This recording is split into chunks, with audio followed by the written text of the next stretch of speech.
pwede mampuso.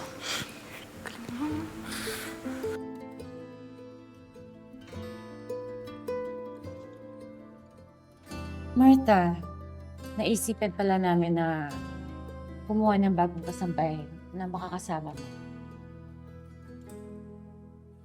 May kulang pa po ba sa ginagawa ko? Kasi kaya ko naman pong gawin lahat ng gawain dito sa bahay. Papakilala ko pala sa'yo yung bago mong makakasama. Heidi, si Martha. Martha si Heidi. Ang hirap maging katulong, no? Sinabi mo pa, may bahay ka nga. Hindi naman sa'yo. May trabaho ka nga. Hindi ka naman sigurado kung hanggang kailan. Masyado ka naman nagmamadali. Mamaya niyan, magulo tayo ng amo ko, tsaka ni Martha dito.